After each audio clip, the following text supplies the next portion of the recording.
Hello dear students, હવે આજે આપણે વાત કરીશું motor vehicle accident and loss અસેસમેન્ટની અંદર ન્યૂ ચેપ્ટર વિશે, જે છે insurance survey and investigation of claim. Last time આપણે વાત કરી હતી વ્હીકલ ઇમ્પેક્ટ એનાલિસિસ ઉપર. વ્હીકલ ઇમ્પેક્ટ એનાલિસિસની અંદર આપણે કયા કયા ટર્મ્સ જોયા હતા કે ક્યારે પણ કોઈ પણ કારનો એક્સિડન્ટ થાય તો એ કેવી રીતે થયો છે એ વસ્તુની જાણકારી આપણે મેળવવાની.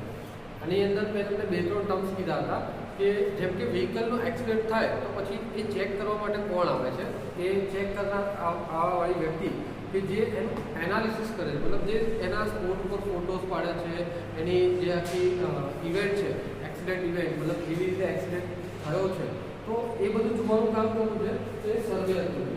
હવે સર્વેયર શું કરશે તો આનો એક બેઝિક રિપોર્ટ બનાવશે જેની અંદર નાનામાં નાની બધી ડિટેલ્સ લખેલી હશે કે કાર કઈ સાઈડથી આવતી હતી, કેવી રીતે એનો એક્સિડન્ટ થયો હશે, મતલબ એણે કેટલી સ્પીડમાં બ્રેક મારી અને કેટલા ફૂટ સુધી આ વાહન પોતે આગળ વધી અને એક્સિડન્ટ થયો છે. એ સિવાય કે વ્હીકલ જો કોઈ પણ પ્રકારના જો એવા પાસમાંથી મતલબ એવી જગ્યાએથી પાસ થયું છે કે જ્યાં આગળ એની સ્પીડ ઓછા કરતાં વધારે હોવી જોઈએ, વધારે ઓછી હોવી જોઈએ, પરંતુ એ વધારે એની સ્પીડ લિમિટ કરતાં વધારે હોય તો એવા કેસની અંદર પણ એ સર્વેયર પોતાનું એની અંદર નોટ ડાઉન કરશે જે પણ કંઈ સ્ટેટમેન્ટ છે. અને એના પછી એક્સિડન્ટ થઈ ગયાના પ્રોપર પિક્ચર્સ એક ક્લિયર કેપ્ચર કરીને ઇન્સ્યોરન્સ કંપની સુધી પહોંચાડવાનું કામ પણ એ સર્વેયરનું છે. હવે સર્વેયર જે છે એનો કયા કયા કેસની અંદર એના ડ્યુટીઝ છે, તો એક સર્વેયર માટે સૌથી પહેલાં જે વ્યક્તિ સર્વેયર તરીકે વર્તી શકે તે માટે એના ફિલ્ડ કયા કયા છે, તો ફર્સ્ટ ફિલ્ડ છે આપણું ફાયર, મરીન. મરીન એટલે કે જે દરિયાઈ માર્ગમાંથી આપણે જે કંઈ માલ સામાન લાવીએ છીએ અથવા મોકલીએ છીએ તો ત્યાં આગળ જે પણ કોઈ પ્રકારનો માલ સામાન લેવડ દેવડ થાય એનો પણ એક ઇન્સ્યોરન્સ હોય અને એની અંદર જો કોઈ પણ પ્રકારનું ડેમેજ થાય છે તો એના લોડિંગ અને અનલોડિંગ વખતે ત્યાં એનો સર્વેયર હાજર હોય. ત્યારબાદ મરીન પુલ, ત્યારબાદ એન્જિનિયરિંગ, વોટર, મિસ્ટ અને લો. હવે આટલી ટાઈપના જે સર્વેયર્સ છે એ માર્કેટની અંદર આપણને જે એની એક પોસ્ટ પ્રમાણે મળી રહે છે, મતલબ જેનું દરેકનું ફંક્શન અલગ અલગ છે. હવે સમજો કે હવે IRDA દ્વારા પ્રમાણિત જે સર્વેયર્સ છે એ સર્વેયર માટેની કંઈક પોસ્ટ હોય, મતલબ કે એ જે તે કંપની માટે કામ કરતા હોય. હવે ગવર્મેન્ટ સર્વેયર્સ હોય અને પ્રાઇવેટ જે ઇન્સ્યોરન્સ કંપની છે એના સર્વેયર્સ પણ અલગ અલગ હોય. ગવર્મેન્ટ સર્વેયર્સ માટે એ પ્રકારની અરેન્જમેન્ટ કરવામાં આવે કે કોઈ પણ જે ગવર્મેન્ટ બેઝ કંપની છે ઇન્સ્યોરન્સ કંપની એ જે તે જગ્યાનો જે ક્લેમ સેટલમેન્ટ માટે એના સર્વે અને એના જે એક્સિડન્ટ સ્પોટ માટેના જે ફોટોગ્રાફ્સ અને સ્ટેટમેન્ટ એના માટે ક્રિએટ કરીને લેતા આવે. હવે એ લોકો કોઈ એક ફિક્સ કંપનીને આધીન નહીં, પરંતુ ઘણી બધી ગવર્મેન્ટ બેઝ કંપની માટે કામ કરતા હોય છે, તો એ લોકો માટે જે સર્વેયરના નિયમ છે એ પણ એ ગવર્મેન્ટલ બેઝ લાગુ પડે. હવે જે પ્રાઇવેટ ઇન્સ્યોરન્સ કંપની છે તો એ લોકો માટે પણ નિયમ તો IRDA દ્વારા પ્રમાણિત કરેલા આવેલ એ જ નિયમો લાગુ પડે છે, પરંતુ જે પ્રાઇવેટ ઇન્સ્યોરન્સ સેક્ટર છે તો એની અંદર ઘણી બધી વસ્તુઓ ઇન્ક્લુડ અને એક્સક્લુડ કરવામાં આવે છે. તો એ વસ્તુને ધ્યાનમાં રાખીને એ લોકો એનું ક્લેમ સેટલમેન્ટ માટેની પ્રોસેસ કરે છે. હવે સમજો કે સર્વેયર બનવા માટે શું જરૂરી છે, તો diploma or degree automobile engineering, diploma or degree in mechanical engineering. મતલબ જો તમે ડિપ્લોમા કે ડિગ્રી ઓટોમોબાઈલ એન્જિનિયરિંગ કરેલું છે તો મિકેનિકલ એન્જિનિયરિંગ કર્યું છે તો તમે એના માટે સુટેબલ છો. Degree in engineering discipline for the fire and marine cargo. હવે આવી એક ડિગ્રી એકચ્યુઅલી આવે છે જે કદાચ તમે ગુજરાતની અંદર નામ નહીં સાંભળ્યું હોય, પરંતુ ઘણી બધી જગ્યાએ અને મોસ્ટલી જે ફોરેન કન્ટ્રીઝ છે એની અંદર આ પ્રકારના એક ડિગ્રી કોર્સિસ જ ચાલતા હોય છે કે મરીન કાર્ગો અને જે રેલવે કાર્ગો છે અથવા એર કાર્ગો છે દરેક પ્રકારના કાર્ગોસ માટે સર્વેયર બનવા માટેની એક ડિગ્રી હોય. ત્યારબાદ for marine surveyor marine architecture or the master mariner and loss surveyor CA chartered account. હવે અહીંયા એક વસ્તુ એ નોટ કરવી જરૂરી છે કે જે કોઈ પણ સર્વેયર બની રહ્યા છે, મતલબ કે સર્વેયર બનવા માટે જેમ આપણે બધા એન્જિનિયર્સ હું એન્જિનિયર છું, તમે એન્જિનિયર બનવા જઈ રહ્યા છો, તો એવી રીતે સર્વેયર માટેની પ્રોપર પોસ્ટ હોય કે જે પોસ્ટ ઉપર એને ફક્ત સર્વેનું જ કામ કરવાનું છે. હવે આપણે એમ થાય કે આટલું બધું તો એની અંદર શું સ્ટડી, તો એની અંદર દરેક પ્રકારની એક્સિડન્ટ કન્ડિશન્સને સ્ટડી કરે. જેમ કે ઘણી વખત એવું બને કે એક્સિડન્ટ થઈ ગયા પછી તમે સ્પોટ પર પહોંચો છો, પરંતુ તમને એની જાણકારી જો તમે એક્સિડન્ટને સમજી નહીં શકો તો તમે એની જાણકારી મેળવી શકો એમ ન હોઈ શકો. મતલબ કે મે બી પોસિબલ કે કોઈ એક્સિડન્ટ થઈ ગયો પણ હવે એને એક્સિડન્ટ થવા રિસ્પોન્સિબલ જે કારણ હતું એ કારણ ત્યાં આગળ અવેલેબલ નથી. કોઈ ટ્રકે ધારો કે કોઈ કારને એક્સિડન્ટ કરીને ટ્રક ભાગી ગયો, ટ્રક લઈને ડ્રાઈવર ભાગી ગયો હોય, અથવા કોઈ જાનવરના લીધે એક્સિડન્ટ થયો પરંતુ એ જાનવર ત્યાં હવે ઊભું પણ ન રહ્યું હોય, તો આવા કેસની અંદર ઘણી વખત એક્સપિરિયન્સ જે કહીએ આપણે એ એક્સપિરિયન્સ અને તમારું માઇન્ડસેટ કેટલું હેલ્પફુલ કરે છે એ વસ્તુ ખાસ ઇમ્પોર્ટન્ટ છે. એટલે આ જે પણ કંઈ કોર્સ છે એ કોર્સની અંદર તમને એ જ સમજાવવા અને તમારું માઇન્ડસેટ લેવામાં આવે કે આ રીતે એક્સિડન્ટ થયો છે તો એની પાછળનું મેઇન રીઝન શું હોઈ શકે. અને એની અંદર અલગ અલગ જે ઓપ્શન્સ છે, જેમ કે તમે CPDની એક્ઝામ આપતા હતા તો CPDની એક્ઝામની અંદર ચારેય ઓપ્શન તમને સાચા જ લાગે, પણ તમે તમારા મગજથી જે એનો આન્સર સિલેક્ટ કરો છો એ તમારું માઇન્ડસેટ નક્કી કરે છે કે કયો પ્રકારનો ઓપ્શન હોઈ શકે. ત્યારબાદ વાત કરીએ, સર્વેયર એક ક્વોલિટી પર્સન હોય, મતલબ કે એનું જે કામ છે એને બખૂબી ખબર હોય કે ભાઈ આ પ્રકારે એક્સિડન્ટ છે તો મતલબ એર કાર્ગોનો એક્સિડન્ટ છે તો એની અંદર કેવી રીતે એનું રિપોર્ટ જનરેટ કરવો કે જેનાથી ઇન્સ્યોરન્સ કંપનીને ખ્યાલ આવે. ત્યારબાદ મરીન કાર્ગો છે તો મરીન કાર્ગોની અંદર એ કેવી રીતે કેપ્ચર કરશે કોઈ પણ વસ્તુને, જેમ કે હવે સમજો ઇન્સ્યોરન્સ કંપની કોઈ એક માણસથી તો ચાલતી નથી, તો એ કોઈ પણ વ્યક્તિ જ્યારે આ પ્રકારનો કોઈ લોસ એને એસેસ કરવાનો હોય તો લોસ એસેસ કરવા માટે એનો એક પ્રાઇમરી રિપોર્ટ બનાવશે. હવે પ્રાઇમરી રિપોર્ટ એવો હોવો જોઈએ કે જે વ્યક્તિએ આ જગ્યાએ સ્પોટ પર એ કોઈ પણ પ્રકારનો સર્વે કર્યો નથી, પરંતુ જે સર્વેયરે જે સર્વે કરીને જે રિપોર્ટ બનાવ્યો છે એ રિપોર્ટ જોઈને એ પોતે સમજી શકે કે ભાઈ આ પ્રકારે એક્સિડન્ટ થયેલો છે અને આની અંદર ખરેખરમાં આટલું નુકસાન થયેલું છે અને નુકસાન થવા પાછળનું કારણ પણ એ ખૂબ જ જરૂરી છે. જસ્ટ બિકોઝ કે ઘણી વખત એવું પણ બનતું હોય છે કે કોઈની બેદરકારીના લીધે જો આવા એક્સિડન્ટ થયા હોય તો એ કેસની અંદર ઇન્સ્યોરન્સ કંપનીને લોસ ના જવો જોઈએ. તો સર્વેયર જે છે એ સર્વેયરનું કામ એ ઇન્સ્યોરન્સ કંપની સાથેથી ક્લેમ સેટલ કરવાનું છે, પરંતુ જો કોઈ ફ્રોડેડ ટાઈપના ક્લેમ થતા હોય તો એને અટકાવવાનું કામ પણ એ સર્વેયર જ કરે છે. તો એના પછી જે સર્વેયરની licensing authority and control of insurance. હવે આ સૌથી પહેલાં સર્વેયર બનવા માટેની પ્રોસિજર છે. તો સર્વેયર બનવા માટે તમારે IRDAની એક્ઝામ પાસ કરવી પડે. એની અંદર તમારે જે તે સર્વે જે ઇન્સ્યોરન્સ કંપની છે એની સાથે તમારે જોબ લેવી પડે, અથવા IRDAની એક્ઝામ ક્લિયર કર્યા પછી તમે એની અંદર એક સર્વેયર આસિસ્ટન્ટ સર્વેયર તરીકેની જોબ મેળવી શકો. હવે આસિસ્ટન્ટ સર્વેયરની જોબ મેળવ્યા પછી તમારે એટલીસ્ટ થોડો સમય, મતલબ કે 1 યા 2 વર્ષ સુધી તમારે આસિસ્ટન્ટ કોઈ સર્વેયરની જોડે કામ કરવું પડે. એના કહ્યા પ્રમાણે મતલબ એના અંડરની અંદર તમે એની જાણકારી મેળવો, રિપોર્ટ બનાવો. તો આ બધી વસ્તુઓની જાણકારી મેળવ્યા પછી તમને કેવી રીતે એના પ્રાઇમરી રિપોર્ટ્સ તૈયાર કરવા, દરેક એક્સિડન્ટની જે કન્ડિશન છે એને કેવી રીતે અંદર ડિસ્ક્રાઇબ કરવી, આ બધી વસ્તુનું નોલેજ આવે. અને ત્યાર પછી અમુક વર્ષના એક્સપિરિયન્સ પછી તમને જે સર્વેયરનું લાઇસન્સ આપવામાં આવે. હવે સર્વેયરનું લાઇસન્સ મળી ગયા પછી કે તમે કોઈ પણ કંપનીની અંદર, જેમ કે ગવર્મેન્ટલ બેઝ છે અથવા તો કોઈ પ્રાઇવેટ સેક્ટરની અંદર ઇન્સ્યોરન્સ કંપની છે, તો એ બંનેમાંથી ગમે ત્યાં જોબ મેળવી શકો છો. અને સર્વેયરની જે પણ, જેમ આપણે બધા જાણીએ છીએ કે પોલીસની અંદર આપણે અથવા ડિફેન્સની અંદર જેમ જોઈન કરીએ છીએ તો એની અંદર એક આપણને ઓથ લેવડાવવામાં આવે કે ભાઈ હું મારી જે કામ કરતી નિષ્ઠા જાળવી. એ રીતે જ અહીંયા પણ ક્લેમ જે સર્વેયર બને છે, મતલબ કે જે સર્વેયર બનો તમે ત્યારે તમને પણ એક ઓથ લેવડાવવામાં આવે છે કે જે પ્રતિજ્ઞા કહીએ આપણે, કે એની અંદર ઘણી બધી વસ્તુઓ, જેમ કે કોઈ ઘણી વખત એવું પણ બનતું હશે કે ખોટા કામથી કદાચ એના જે કહીએ કે પૈસા અને એ પ્રકારે કોઈ પણ પ્રકારનો જે એનો ફાયદો થઈ શકે, પરંતુ જો રોંગ ક્લેમ સેટલમેન્ટ કરવા જાઓ તો ઇન્સ્યોરન્સ કંપની અને ઘણી વખત જે કોઈ પાર્ટી છે એને પણ નુકસાન થઈ શકે. જસ્ટ બિકોઝ ઇન્સ્યોરન્સ કંપની અને જે પાર્ટી છે એ બંનેની વચ્ચે એક જ વ્યક્તિ જે કહેવાય કે એ ઇન્ટરમીડિયેટ બને છે અને એ છે સર્વેયર. હવે જો સર્વેયર એવી રીતે ક્લેમ સેટલ કરવાનું ચાલુ કરી દે કે ભાઈ કસ્ટમર પાસેથી પૈસા લઈ લેશે અમુક અને એના રોંગ અથવા જે ફ્રોડ ટાઈપના ક્લેમ્સ છે એને પાસ કરવાનું ચાલુ કરી દે, તો આ કેસમાં શું થાય કે ઇન્સ્યોરન્સ કંપનીને લોસ થશે. રાઈટ. અને જો કોઈ પાર્ટી એવું પણ કહી શકે કે ભાઈ હું તને પૈસા ન આપું તો એ કદાચ એવું પણ બને કે ક્લેમને વિથડ્રો કરી દે કોઈ પણ કારણસર. તો આ પ્રકારે કોઈપણ જાતનું એ પ્રોડક્ટ અથવા ખોટા ગેરમાર્ગે ના દોરી જાય એ માટે એને પણ ઓફ લેવડાવવામાં આવે છે. ત્યારબાદ લોસ અસેસરની જે લાયસન્સ મેળવવાની પ્રક્રિયા મેં તમને કહ્યું કે IRDA રેગ્યુલેશન 2000ની મતલબ 2000ની સાલમાં આવ્યો હતો નિયમ, એની કલમ નંબર 2માં આપેલી છે.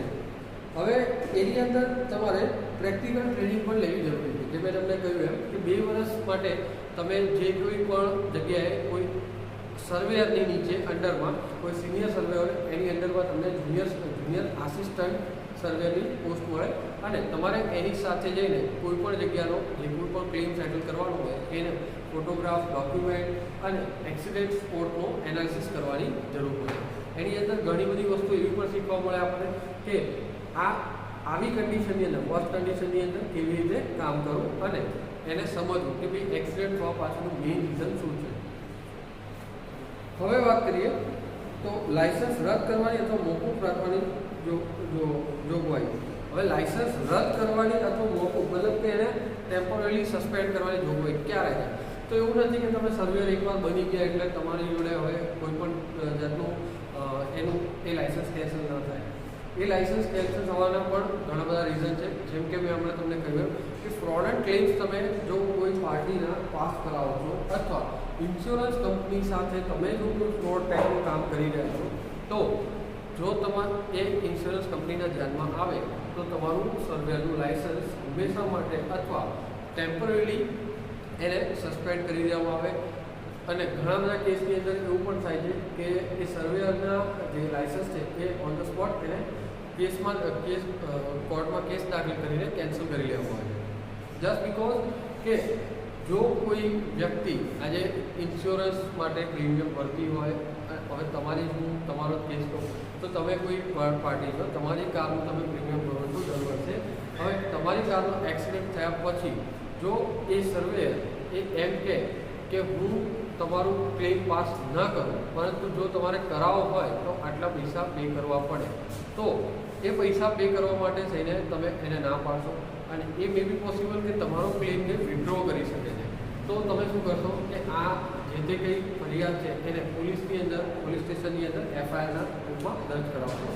ત્યારબાદ એનું ચેકિંગ થશે અને એ સર્વેયર પકડાશે. હવે જો સર્વેયર એવું કહેશે કે જે એના ડોક્યુમેન્ટ્સ હતા એ પ્રોપર હતા નહીં તો એ કેસની અંદર તમે જે કંઈ પણ પ્રૂફ આપેલા હોય એ તમારે શો કરવા રહે અને જો સર્વેયર એ પોતે ખોટો સાબિત થાય છે તો એ કેસની અંદર જે સર્વેયર છે એની જોબ અને લાયસન્સ બંને રદ થઈ જાય છે.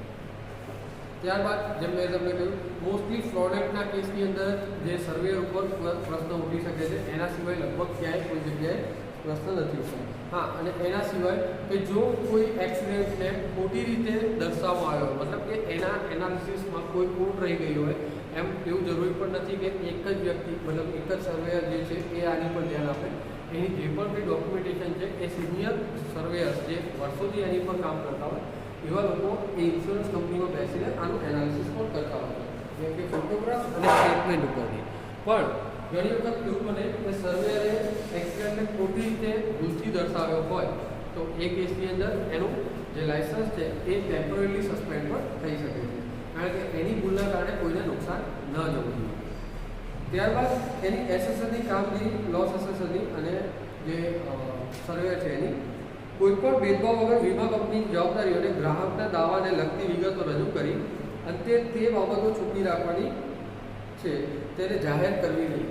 મતલબ કે કોઈ કાર અથવા કોઈ પણ વસ્તુનો જો લોસ થયો છે તો એ ઈમાનદારીથી ક્લેમ મતલબ જે લેનાર વ્યક્તિ છે જેમ કે પાર્ટી, આપણે એને જનરલી પાર્ટી તરીકે ઓળખીએ, કોઈ પણ પાર્ટી અને ક્લેમ ઇન્સ્યોરન્સ કંપની જે ઇન્સ્યોરન્સ કંપની છે આ બંને વચ્ચે કોઈ પણ જાતનો ભેદભાવ રાખ્યા વગર એ જે પણ કંઈ પ્રોસેસ છે એની ટ્રાન્સપરન્સીથી કામ કરવું, પણ એની જાહેર વિગતો મતલબ એની વિગતો ક્યાંય બીજી જગ્યાએ જાહેર કરવી નહીં.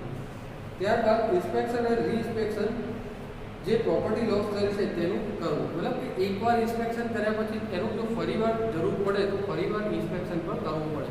જેમ કે ટોટલ લોસ થયેલી વ્યક્તિ મતલબ ટોટલ લોસ થયેલી કોઈ વસ્તુ છે જેમ કે કાર છે અથવા કોઈ એવું કાર્ગોનો સામાન છે કે જે હવે હંમેશા માટે બ્રેક થઈ ગયો છે, એને ફરીથી તમે યુઝ કરી શકો એ કન્ડિશનમાં નથી. તો એનું એકવાર ઇન્સ્પેક્શન થઈ ગયા પછી અમુક સમય પછી ફરીથી ઇન્સ્પેક્શન પણ એનું કરવું પડે. ઘણી વખત એવું પણ બને છે, જેમ કે સમજો કોઈ એવી કારનો એક્સિડન્ટ થયો હાઈવે ઉપર, હવે એ કાર ત્યાંથી ચાલવા લાયક છે નહીં, અને જે પણ કોઈ કંપની છે એ એવું કહે છે કે હવે આ ટોટલ લોસ આપણે ડિક્લેર કરી દઈએ. તો એ કાર જો સપોઝ એને ટોઈંગ કરીને જે તે કંપની સુધી પહોંચાડવામાં ના આવે તો આપણે ઇન્ડિયાની અંદર ખાસ કરીને જોઈએ છે તો જો એ હાઈવે ટચ કે પડી હોય તો રાત્રે એના વ્હીલ નીકળી જાય, ઘણું બધું અંદરની કારમાંથી નીકળી જાય. તો એ જે તે કઈ જવાબદારી છે એ નજીકના જે વર્કશોપની આપેલી હતી એની અને ઇન્સ્યોરન્સ કંપનીના સર્વેયરની છે, કારણ કે એને જાણકારી આપીને ઇન્ટિમેશન આપવું જરૂરી બને છે કે આ જે વ્હીકલ છે એને જલ્દીથી જલ્દી એને ઉઠાવી દો, કારણ કે એનું ઇન્સ્પેક્શન થઈ ગયું છે અને પછી રીઇન્સ્પેક્શન જે છે એ એની જે તે કંપનીની અંદર લઈ ગયા પછી થઈ શકે છે. ત્યારબાદ વાત કરીએ તો એક્ઝામિંગ, ઇન્ક્વાયરિંગ, ઇન્વેસ્ટિગેટિંગ, વેરીફાઈડ અને ચેકિંગ કે જે પ્રોપર્ટી ડેમેજ થયેલી છે તેનું કરતા રહ્યું. સ્પોટ અને ફાઇનલ સર્વેની ગોઠવણ કરવી, ડેમેજને લગતી રકમની ગણતરી કરવી અને કંપની અને ગ્રાહકના લોસ કે ડેમેજ ઓછું કરવા અંગે સિક્યોરિટી અને સેફ્ટીને લગતી તમામ બાબતોને જાણકારી આપવી. મતલબ સમજો કે એક સર્વેયરની આ બધી જ વસ્તુઓની અંદર ફરજ બને છે કે એને કઈ વસ્તુમાં કેટલું યોગદાન આપવું. હવે સમજો એક કાર, જે રીતે કોઈ કાર છે એનું ડેમેજ થઈ ગયું પણ કંપની સાથે એને ભેદભાવ રાખ્યા વગર અને ઈમાનદારીથી ગ્રાહક સાથે કામ કરવાનું, તો બંને કેસની અંદર એ એવું વિચારશે કે જેમ બને ઓછામાં ઓછા ખર્ચમાં.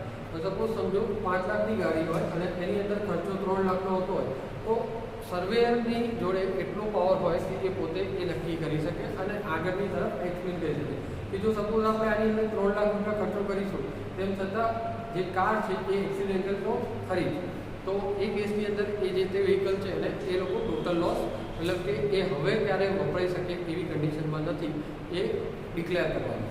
અને જો 5 લાખની ગાડી અંદર સપોઝ 1 લાખ અથવા 1.5 લાખ સુધીનો ખર્ચો થાય છે તો એને ફરીથી કંપનીની અંદર મોકલી આપીને ઇન્સ્યોરન્સ કંપની દ્વારા જે તે પણ એનું કંઈ ફંડ છે એ આપીને એ કારને ફરીથી રિબિલ્ડ કરવા સુધીનો પાવર પણ રહેલો છે.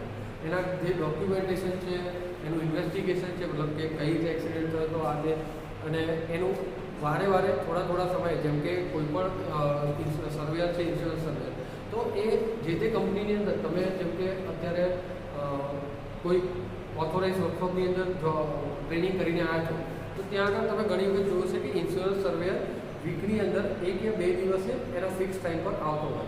તો એ શું કરશે કે જે તે કાર એના ત્યાં આવતી હોય એક્સિડેન્ટલ, એ કારનો સર્વે કરવા માટે એ પોતે એ સમયે આવે અને ઘણી વખત સરપ્રાઇઝ ઇન્સ્પેક્શનમાં પણ આવે. જેમ કે કોઈ કાર એના વર્કશોપમાં મોકલી આપી હોય પરંતુ 1 મહિના સુધી એની પર કંઈ કામ જ ના થાય તો ઇન્સ્યોરન્સ કંપનીને પાર્ટી જે છે એ પોતે કોન્ટેક્ટ કરશે અને પાર્ટી એમ કહેશે કે ભાઈ કેમ આટલા દિવસથી આ વ્હીકલ રેડી નથી થયું, અમે આટલા સમય પહેલાં આપેલું હતું. તો એ જવાબદારી પણ જે તે ઇન્સ્યોરન્સ કંપનીની બને છે, કારણ કે એ પૈસા ખર્ચવા રેડી હશે તો જે તે કંપનીએ એ વસ્તુને રિબિલ્ડ કરવામાં વાર ન લગાવવી જોઈએ. ત્યારબાદ પોલિસી કરારની વોરંટી કન્ડિશન ચકાસવી, મતલબ કે પોલિસીના અને જે તે કોઈ વ્હીકલના ડોક્યુમેન્ટ્સ છે એ ચકાસવા. જો એ પોલિસી એક્સપાયર થઈ ગઈ હોય તો એની જાણકારી લેવી. જેમ કે કોઈ વ્હીકલનું એક્સિડન્ટ એના પોલિસીના એક્સપાયર થયેલા બીજા જ દિવસે થાય છે તો એ કેસની અંદર એ ક્લેમ માટે સેટલ થઈ શકે એમ નથી. ત્યારબાદ જો કોઈ વ્હીકલનો એક્સિડન્ટ થયો છે પરંતુ જે ડ્રાઈવર હતો એ ડ્રાઈવર પાસે વેલિડ ડ્રાઇવિંગ લાઇસન્સ નથી તો આ સમયે પણ એની ઉપર પ્રશ્ન ઉભી શકે અને ક્લેમ એ વિથડ્રો થઈ જાય. ત્યારબાદ વ્હીકલની આરસી અથવા કોઈપણ જાતના ઓરિજિનલ ડોક્યુમેન્ટ્સ એની પાસે અવેલેબલ ન હોય. અને હવે તો જે એક નિયમ આવે છે અપડેટેડ જે 2021ની અંદર લાગુ પડ્યો, એ જો તમારા વ્હીકલનું પીયુસી કરેલ ન હોય, લેટેસ્ટ પીયુસી કરેલું ન હોય સર્ટિફિકેટ, તો તમારો જે ક્લેમ છે એ પોતે કન્સિડર નહીં થાય. મતલબ કે ભલે તમારી પાસે 0 ઇન્સ્યોરન્સ હશે પરંતુ તેમ છતાં તમે એ ક્લેમ માટે વાયબલ નથી. ત્યારબાદ એક્સપર્ટ પાસેથી સલાહ લેવી. ક્લેમ અને ટર્મ એન્ડ કન્ડિશન પ્રમાણે અસ્વીકાર્ય કે કવરનો કરાર ન કરાતો હોય તો તેનું કારણ પણ જણાવવું. જ્યાં ઘસારો લાગુ પડતો હોય તેને સ્વીકારીને ગણતરી કરો. ઘસારો પણ એવી વસ્તુ શેમાં લાગશે તો સમજો કે કોઈ વ્હીકલ છે તો એની અંદર ટાયર્સ છે તો તો ટાયર આમ જોવા જાવ તો કન્ઝ્યુમેબલ આઇટમ્સમાં ગણાય, પરંતુ જો કોઈ વ્હીકલની અંદર એ નવી કારની અંદર એક્સિડન્ટ થાય તો પછી એને ટાયર ટોટલ રિપ્લેસમેન્ટ આપવું પડે જો ટાયર ફાટી ગયું હોય તો. પણ જો એ મતલબ ખાસા કિલોમીટર ચાલી ગયા પછી 30,000 40,000 કિલોમીટર ચાલી ગયા પછી એનો એક્સિડન્ટ થાય છે તો ઇન્સ્યોરન્સ કંપની એને શું કહે છે કે ટાયરના અમુક જ પર્સન્ટેજ તમારા પાસ થશે, અધરવાઇઝ તમે ટાયર પોતાની રીતે નંખાવી શકો છો. જસ્ટ બિકોઝ એ કન્ઝ્યુમેબલ આઇટમ છે, એ વપરાતી નથી. ત્યાં જેના પર પેટ્રોલ, ડીઝલ અથવા ઓઇલ અથવા કોઈ પણ પ્રકારનું જે ફ્લુઇડ છે એ ફ્લુઇડ એ લોકો ઇન્સ્યોરન્સ કંપની તમને આપવા માટે બંધાયેલ નથી. એ તમારે તમારા પૈસેથી એ નંખાવાનું રહેશે. તો નેક્સ્ટ લેક્ચરની અંદર આપણે હજી સર્વેની જે કંઈ ડ્યુટીઝ છે એના વિશે ડિસ્કસ કરીએ.